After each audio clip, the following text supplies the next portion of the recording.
Witam wszystkich bardzo serdecznie, z tej strony Baloci. Po jakżeby dłuższej przerwie trochę się wydarzyło, kilka update'ów w międzyczasie nam, a przynajmniej mi i wszystkim grającym naprawili rycerza.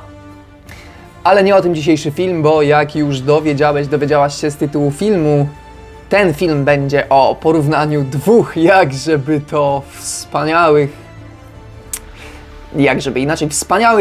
rycerskich broni. Oczywiście otwieracz kontra Mallus, dzięki jednemu z widzów, bo sam oczywiście Mallusa niestety nie posiadam. Spanek nadesłał materiały porównujące Mallenus, tak, rzeczywiście. Mallenus i Allelus, tak. Oczywiście chodzi o Allenor i Mallus Selenorum. Spanek nadesłał materiały już w zasadzie jakieś pół roku temu i dopiero teraz udało mi się pokonać prokrastynację,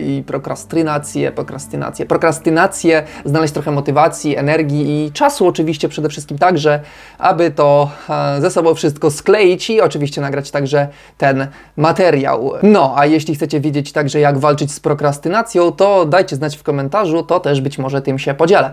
A więc nie przedłużając, Allenor kontra Mallus. Zapraszam do oglądania. To teraz chwila teoretycznych podstaw. Spanek przed każdym z nagrań, bo podzielił wszystkie nagrania na moby, które bił, pokazał swój build, czyli swoje statystyki i umiejętności. Tutaj będę pokazywał to tylko raz, bo tak. Czyli jak widzimy, potężne wymaksowane, poświęcenie, na którym jest levelu i rozkaz. Jak widzimy, rycerz jeszcze stary, ale w gruncie rzeczy porównujemy po prostu broń versus broń, więc tak naprawdę tutaj nic nie ma znaczenia. W większości przypadków po prostu będzie bił na rozkazie. Także cóż więcej, jedziemy! A więc mamy Sukuby i Alkonosty, ale jeszcze tylko dodam, że Spanek wyzerował i Mallusa i Allenor bodajże z plus 10 na plus 0. Oba przedmioty są na 7 poziomie, a średni damage, jaki wyciągną na tych mobach, właśnie widzicie na ekranie. Dalej mamy Ptaszora, czyli kolejny mob z instancji jaskółki i z tego co ja pamiętam, to Ptaszor jest najbardziej wrażliwy bodajże na obuchy i na obrażenia kłute, więc wydawało mi się tutaj, że w tym przypadku Mallus będzie zyskiwał bardziej dzięki temu, że jednak dodatkowe od energii nadrabiał sieczne. No i co nam wyszło? Chyba się to zgadza, ale różnica wydaje się jednak być niewielka.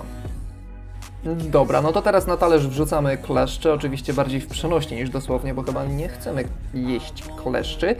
No i z tego co tutaj podejrzewałem, to raczej na kleszczach będzie wygrywał dosyć znacznie Mallus. Z tego co kojarzę, Batagur swoimi obrażeniami od zimna zyskiwał dosyć mocno nawet nad Allenorem i podobnie z tego co słyszałem od łuczników, jeśli chodzi o lodową strzałę. I jak to w takim razie wyszło w praktyce?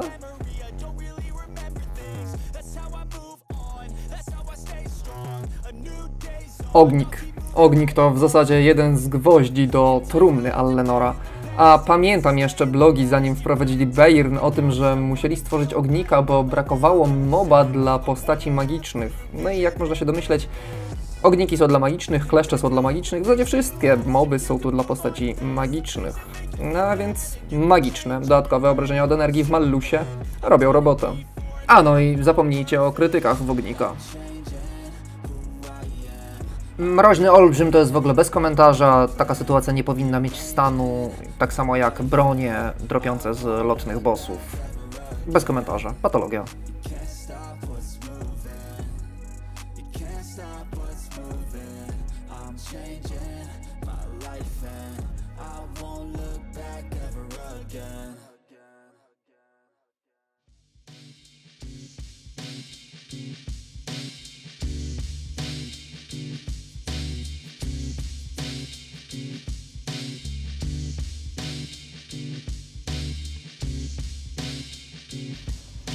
Instancja Fiodora. Wysoka odporność na ataki kłute, wysoka odporność na ataki sieczne. Nie mogłem wybrać rogatych, bo a to dają sobie blok, a to ten blok ma redukcję co każdy atak i to takie było bez sensu, więc wybrałem magów. No a oto wyniki.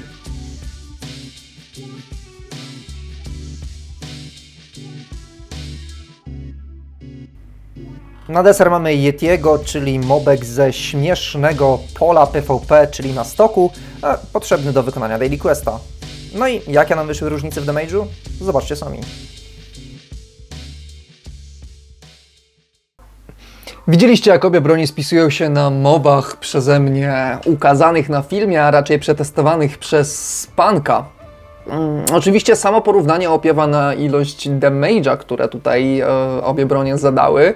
Sam wzór na damage, którego użyłem, jeśli chodzi o damage średni uwzględniający krytyki i podwójne ataki, umieszczę w opisie tego filmu.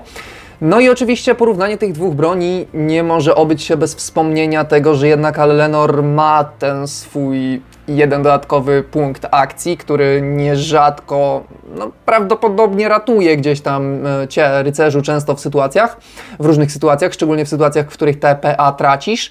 A z drugiej strony Mallus przede wszystkim więcej zyskuje z ulepszeniami, ogromna różnica, gdy po prostu w ulepszeniach zyskujesz więcej punktów, bo jednak te przedmioty beirnowe niestety otrzymują z ulepszeniami, mają lepsze skalowanie. No i w ogóle ile statystyk daje Mallus, tak? Ile podnosi nam powera, to już tam jedno, komu zależy na tym, by być wyżej w rankingu powera, ale ile daje życia i pozostałych statystyk. Jeśli zaś chodzi o samo porównanie, co sądzę, spodziewałem się podobnego wyniku, aczkolwiek spodziewałem się, szczerze mówiąc, jeszcze większej korzyści, jeśli chodzi o Mallusa, choć z drugiej strony uwzględniając średni damage razem z krytykami i podwójnymi atakami, i tak Mallus naprawdę osiąga bardzo dobry wynik. Szkoda, że nie mieliśmy porównania na innych mobach typu, nie wiem, na przykład na Modliszce, na Htadze, może na Moranie, na takich bossach, gdzie czasami po tych wszystkich zmianach rycerz rzeczywiście być może mógłby czasami robić jako gdzieś tam dodatkowy damage, albo nawet na dwóch rycerzy i jeden by się zresetował pod siłę i by robił jako damage. Niestety tych mobów nie mam nagranych, aczkolwiek mniej więcej pojęcie o porównaniu tych dwóch broni mamy. Także cóż więcej z mojej strony. 100 łapek pod tym filmem, 100 łapek w górę pod tym filmem i następnym filmem będzie to już porównanie wykonane przeze mnie osobiście. Otwieracz kontra Alienor. Jestem naprawdę ciekaw tego porównania, naładowałbym w końcu otwieracz i sprawdziłbym, jak się on spisuje, nowy otwieracz z podwójnymi atakami, jak spisuje się z Alienorem. Zostawiacie 100 łapek pod filmem, a ja robię film Otwieracz kontra Alienor. Dziękuję bardzo za to, że dotrwałaś do końca. Cóż więcej pozostało mi powiedzieć. Bardzo dziękuję za oglądanie i do następnego filmu. Do zobaczenia i cześć!